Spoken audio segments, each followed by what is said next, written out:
Hindi nga kami masyadong nakatanggap ng mga pa-orders namin kahapon mga mare dahil meron kaming importanteng order na ginagawa. Meron nga kaming scrambled na itlog at meron din tayong mga nilagang itlog para sabay-sabay ng maluto. Hindi naman masyadong rush itong order na to mga mare kaya medyo kalmado lang talaga kami ni Ate Lu habang ginagawa namin to. Shoutout nga pala sa umorder na to sa amin mga mare na isang magiting na sundalo, o diba? Happy birthday po sa inyo sir at sobrang saludo kami sa lahat ng sundalo na kagaya po ninyo. At shoutout nga rin po pala sa Charlie Knights Company na magigiting nating sundalo dyan sa Mindanao. Akalain nyo nga naman mga mare itong paninda namin ay nakarating na ng Mindanao, charing lang. Pero syempre mga mare, imposible pa rin naman talaga na makarating itong mga paninda namin sa Mindanao kaya wala tayong gagawin dito sa mga paninda namin kundi ipamigay ng libre, o diba? Yes mga mare, pamimigay po natin itong mga food packs na nakikita nyo na ginagawa namin ni Ate Lu sa mga deserving mabigyan. Pero kahit pamigay lang natin to mga mare, hindi pa rin natin yan titipirin. Alam nyo ba mga mare, ito talaga yung pinaka gusto namin ginagawa ni Ate Lu, ang namimigay talaga kami ng mga ganitong pagkain. Sponsor man ito mga mare or hindi, alam nyo ba na napakasarap talagang gawin nito. Sabi nga nila mga mare, kapag hindi ka raw madamot sa kapwa, hindi rin madamot sa'yo ang biyaya. Napapansin nyo ba yon mga mare, kapag tumutulong kayo or nagbibigay kayo sa kapwa nyo parang merong magic?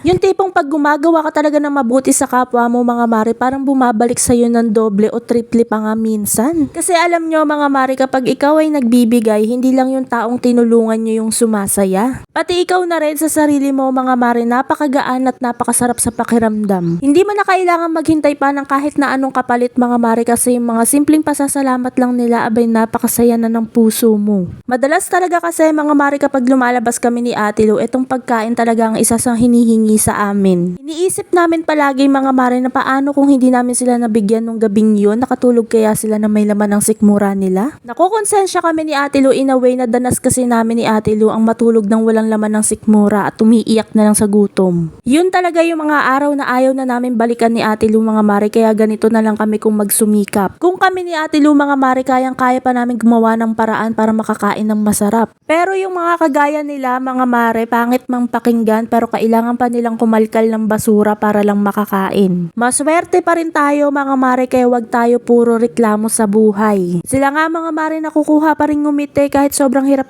na nila sa buhay, diba? Si nanay tulog. Ilan po kayo tayo? Dalawa lang.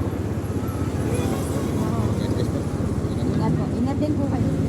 Napapaisip tuloy ako mga mare na sobrang hirap na ako sa buhay na ibinigay sa akin ni Lord. Pero kapag nakakakita ako ng mga ganitong tao mga mare, mas lalo ako na mamotivate sa buhay.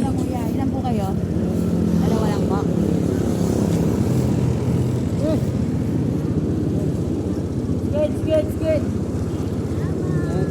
Oh, ingat po kayo.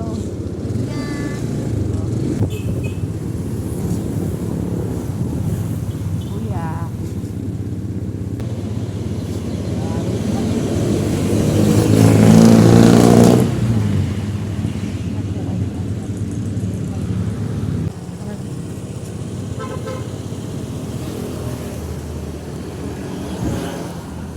Ito po. Salamat po. Wala kuya.